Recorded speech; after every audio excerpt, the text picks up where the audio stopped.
If you're continuing on Shulchan Aruch Orach Chaim and we're starting Siman Ayin Aleph, called Kriyat Shema, Daf Kuf Hey Amud Aleph of the regular Dapei Mishna Berurah, Maran writes, Mishemet lo met shehu chayav lit'abel alav, afilu eno mutar alav lekovro, patur mikriyat Shema umitfilah, ואפילו רוצה להחמיר על עצמו ולקרות, אינו רשאי.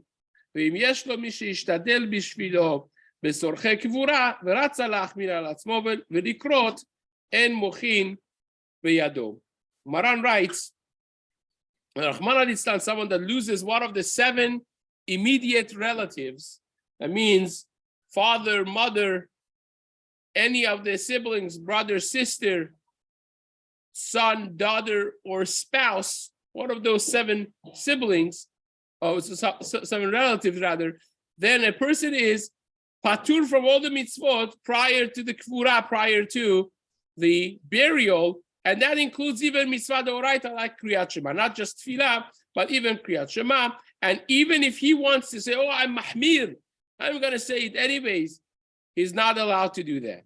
It's asur for him to say Shema prior to the kvura, but if he has people who are taking care of the needs of funeral, and he says, well, I have people to take care of it, I don't have to work anything, everything is set up already, people are doing it, and then he wants to be mahmir and says Maran, then we don't stop him. That is fine. He could be saying Kriyat Shema without any problems. Says the Mishna Berurah, Shu chayav shehem shiv'a kerubim. It's the 7 that we enumerated, we mentioned. Eno mutal, kegon shemeta achoto hanesua leba'al, the ba'al chayav letapel. So says the Mishna Berurah, sometimes you have a person that's deceased that it's on you to take care of them, and sometimes you have no responsibility, like a sister that is married already, the husband is taking care of the funeral, but the brother still has to be on top of it. As an onen, he cannot be reading Kriyat Shema and doing the mitzvot. Now, this that we say, someone that passes away, how about Rahman al-Litzlan, someone that committed suicide, right? So the Petach HaTvir, one of the Gedolei Sfaradim in Turkey, he writes that even though that the person that kills himself is a different story, you don't necessarily even bury them. It's asur for someone to take their own life. It's a sad situation for some people who have mental problems and so on and so forth. But nevertheless, writes the Petach HaTvir, she'af al pi she'ein kerovav mit'abedin alav, even though the Shulchan Aruch says in Yoredah Siman Shin Mem Hey, the beginning of Siman Shin Mem Hey says someone that kills himself or herself, you don't sit shiva for them, because this is considered a very sad thing that he did this to himself. Is, you don't even bury them in a regular cemetery. Now, Rav Moshe Feinstein says it depends how they did it and so on and so forth. There are certain cases that Rav Moshe writes that they certainly regretted. He specifically talks about a case that someone jumps from a height to the water or whatnot. It says, that's chazakah, that on the way down, they regretted it, so they're not considered reshayim for taking their own lives and so on, versus someone that does it in an immediate way. There's no room for going back. Again, without getting into the details of Ma'abed Atzmo Ladat, says the Petach HaTvir, even though that in certain cases, in a regular case, you don't have the halachot of avelut, but still, because you have to bury them, you have the din of aninut, right? A person that loses a relative, Rahman al-Litzlan, before a funeral is called an onen. After the funeral, it's called an avel. So even though that there's no avelut, but the halachot of aninut still exists, and therefore is patur from all the mitzvot, just like a regular onen. But the zer emet, he does not agree with that. He says because the kvura is not because of mitzvah of gimilut chasadim, right? It's because it's bizayon for people who are relatives, that the body is there and they're not burying it. So therefore, he says you don't have the halachot of aninut either, and a person could say Shema. So it's a machloket really whether you could say it or not. In that case, certainly a person that wants to say it, they should say it because it's a safek d'oraita in that sense, and safek d'oraita would be the chumrah. So it says the Chafetz Chaim rather in Ot Gimal, ve'im kara eno yotze v'sarech lachzor v'rikro. What if he did read it? He read Kriyat Shema, and then after the Kvura, you tell him, okay, yalla, say Shema. You say, I said it already in the morning. You'll tell him you were not yotze. So you have to say it again, because even when he's patur, if he does it, doesn't count as a mitzvah. And therefore, if he has time, he certainly has to go back and say, sometimes until they do the kfura, it's already past the Zman Kriyat Shema, so there's nothing to talk about. But nevertheless, in cases that there is, you will have to go back and say it again. Now, this is not just tefillah and Shema. They can't even say brachot. They patur from everything. Even the Birkot HaNehenin and the things that are said in the Torah, he will be patur from. And if he wants to eat bread, even though that he doesn't have to say hamotzi, but he should do nitilat yadayim without bracha on nitilat yadayim. Nitilat yadayim he should do, but without bracha. You want clean hands to eat. So he won't say any bracha. I remember Rabbi Friend once said that when his mother passed away, it was such a musar for him because he would catch himself saying bracha, and he would catch himself and say, okay, Onen cannot say bracha, right? So I realized how much of a mitzvat anashim melumadat do I do? How much out of rote it is. We don't think. You just pick up a food and you say bracha without thinking twice, and then you only realize that when it's asur to say bracha, when you're not supposed to be saying a bracha, right? And you catch yourself saying it, you realize that your doing of the mitzvot becomes out of rote. So here, again, is something important to keep in mind. Now, the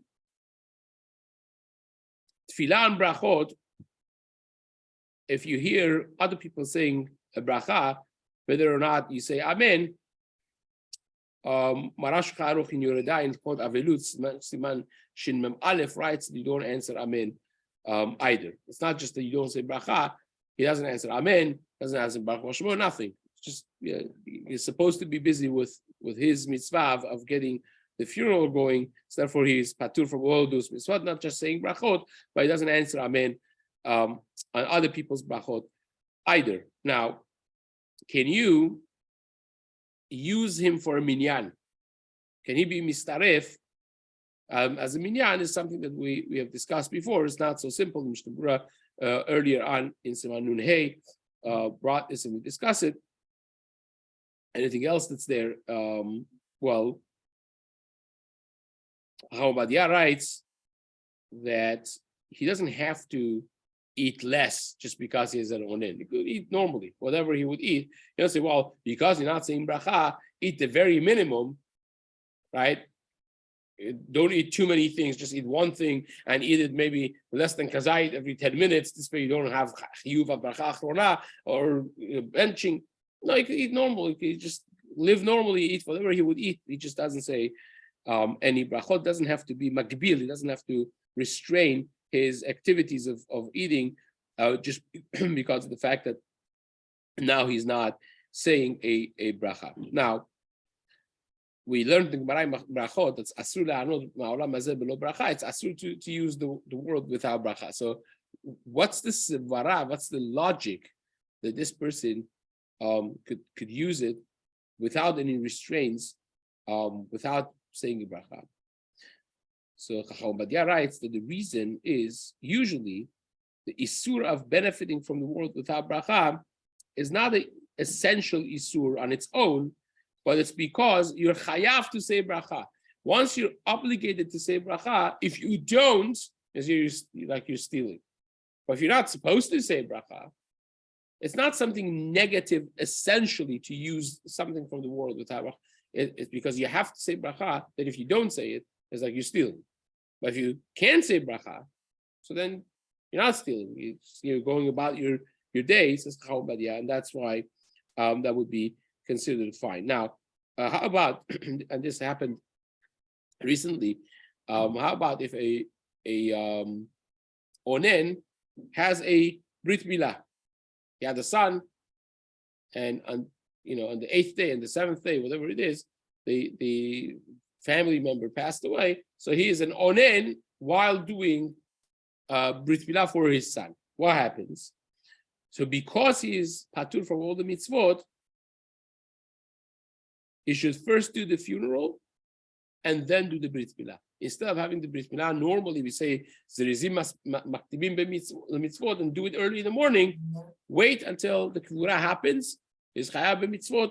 Then he will do the brit in the afternoon when he is back to be chayav b'mitzvot.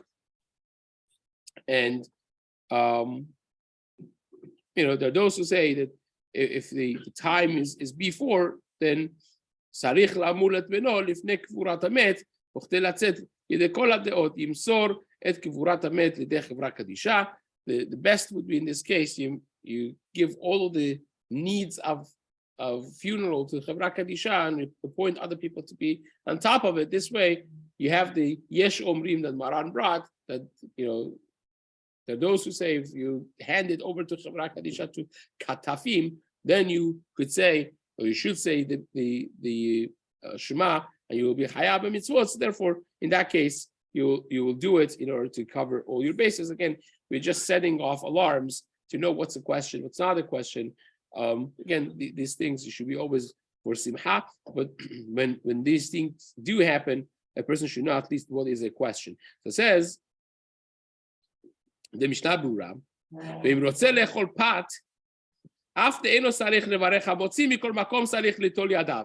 what Mishna Berurah said, that if you want to eat bread, even though that you're not going to say hamotzi, you're not going to say al netilat yadayim, but you should do the netilat yadayim itself. Now, at the end of Seudah, the Kaf HaChaim writes, also you should do ma'am haronim chova, because those are separate reasons aside from being chayav for the mitzvah of netilat yadayim or ma'am haronim, and netilat yadayim of shacharit, also the Kaf HaChaim writes a person should do without bracha. So in other words, if he's still an onin when he wakes up in the morning, then he should do netilat yadayim, but not say a bracha on it.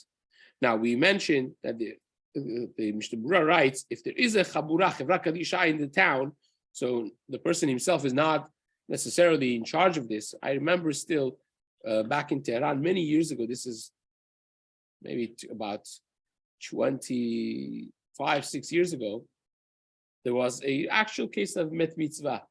And the regular Persian parents are very concerned not to let their kids be exposed to sad things. They don't want you to go to funerals and so on and so forth. But it was like met mitzvah, and I participated in it. There was a shamash of a shul that didn't have anybody in Iran. All the kids had left to the United States and other places, and there's literally nobody there to take care of the kvura, and we did it.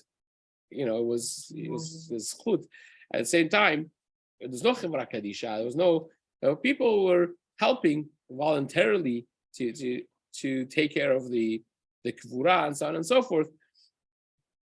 So that is certainly when you have no systematic way, it falls on the family. But when you have a chabura in the town, then from the time that you give them over to the katafim, to the chevra kadisha, then you become chayav to do all the mitzvot, says the Mishna Berurah. Now, Chacham Obadiah seems to hold that even if you give them to chevra kadisha, you still are considered an onen, and he's not chayav in mitzvot. But if you want to do the mitzvot, you're allowed to. If you want to say bracha, you're allowed to. If you want to say shema, you're allowed to. Like Maran says basically over here. But there are those who write in the name of Chacham Obadiah that already the psak has been spread that then onen does not do the mitzvot even after he has given the body over to Chevra Kadisha. So therefore, there will be still patur, and they don't need to say the brachot or do the mitzvot. Now, how about the onenim that have given the body over to Chevra Kadisha, and they are not planning to be in the levaya? They can't make it, right? Either they're not there in the city, or for whatever reason. Imagine in COVID this happened. In COVID, there were people who were, autoimmune system was very sensitive or very compromised and so on, and they couldn't take a chance of catching COVID and so on and so forth. So he ended up with a lot of funerals, unfortunately, especially because people were dying because of COVID much more. At some point in New York, the funeral houses were operating at 700% capacity. It was horrible to see what was happening, and people were very scared. So many times you end up with immediate families, even though that they were in town, not attending the funeral. So they gave it over to Chevra Kadisha. They're not planning to be in the Masa al-Levaya, to be in the funeral. Or the minhag in Yerushalayim that the sons don't go to the Levaya of their fathers. So minhag based on Kabbalah of Shechazar, Batala, Kabbalistic ideas that the sons don't follow the Aron of the father if someone has that minhag, for instance. So they have appointed it, gave it to the Chevra Kadisha, and they're not going to the Levaya. So what happens then, right? So they write in the name of Chacham Obadiah that from the moment that they turn around from the body of the deceased, then they don't have the halacha of onen anymore, and they're chayav to do all the mitzvot. So that's already two things. A, they have given the responsibility over. B, they're not going to be there, either because they're in a different town, or it's because of health reasons, or because of Kabbalistic halachic reasons that they're not going to be participating in the levaya of the father. In all of those cases, it will be chayav. He will be chayav right away to do all the mitzvot from the time that he turns around from the Met. Now, the Chafetz Chaim Mishna Berurah says here that nimshach ha'aninut at sheikberu v'yashlichu ha'afar alav. The aninut continues until they put the body, the coffin inside, and they put dirt on top of it. And if the onen is in a different country, a different state, and is not going to the levaya, then Chacham Ben Zion Abba Shaul paskins that the aninut is continued until the levaya starts. They take the met, mipetach bet habayit lekivura. Once they take them out of the morgue, wherever it is that they're keeping the body, as soon as they take that out, the aninut finishes. That's what Chacham Ben Zion Abba Shaul holds. But Harab Ovadia says that this is a case that you don't have to have aninut at all, and if you're not going, as we mentioned before, the Chevra Kadisha is taking care of it. You're not going to the levaya right away. He's chayav b'mitzvot, so that becomes a big machloket over here. And again, the general halacha, the minhag has become more like Chacham Ovadia in this, that when people are not going themselves and there's a Chevra Kadisha taking care of it, the family members do all the mitzvot, and that would be at least without the bracha, that even if they want to be choshesh and say safek brachot la'akel, but the actual doing of the mitzvot of putting on tefillin and so on, if they're going to miss the time, they will do that and not miss the mitzvah. One more piece here. Mishna Berurah writes, "Ve'im nimshach ha'aninut ad achar arba shaot." Mishna Berurah writes, if the aninut is going to take over the time of Kriyat Shema, so it's going to be until after the 4th hour of the day. So when they do the Kivurah, you already missed Kriyat Shema's time, right? Then Magen Avraham holds that not only Kriyat Shema, the Arba Shaot is even the Birkut Kriyat Shema. 3 hours is Kriyat Shema. 4th hour is Birkat Kriyat Shema. So Magen Avraham writes, the Birkot Shachar, Hainu Mash Kodem Baruch Shamar, Lo Yomrem Af Sheyesh Lo Penai. Says, don't say the Birkot Shachar, even though that you have time. Kevan de Bishat Ikar Chiyuvo, Sheu Baboker, Haya As Patur. Very interesting thing. In other words, earlier on, if you remember, in Siman Nun Bet, we discussed the Biur Halacha. There is a long Biur Halacha that he says that the Birkot Shachar, most of them at least, you have the whole day to say. You have time. So Magen Avraham says, even though that it goes after the 4th hour, but because in the time of the Ikar Chiyuv, when you woke up in the morning, you're Patur, you don't have to say it even after the Kivura says the Magen Avraham, because Kevan shebishat Ikar Chiyuvo shehu baboker ayas Patur. In that time you were Patur. Veyesh cholkin, and there are those who disagree with the Magen Avraham, and they say, don't say, you have to say the brachot, because now you're chayav. What's the halacha? Mishna Berurah writes, Safek brachot, la'akel. There's a doubt in the bracha. How can you say bracha when Magen Avraham says you're patur? Aside from Birkot Torah.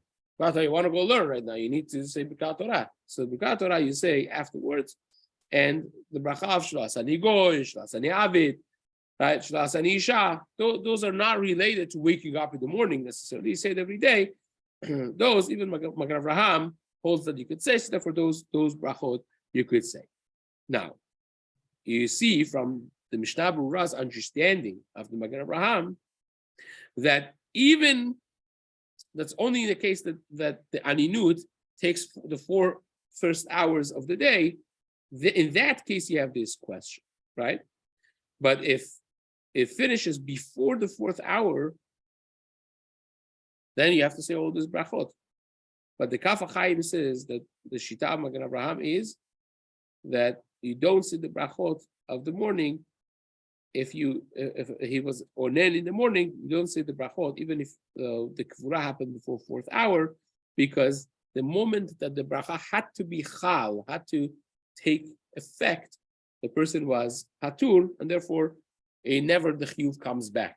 When you woke up, the guy woke up and he was onen, the chiyuv does not come back on him, and that's how he understands the Magen Avraham. So according to Kaf HaChaim, you have a much bigger Safek Brachot La'akel over here. One should ask a question when he gets to this, and B'ezrat Hashem, we will continue this halachot in days to come.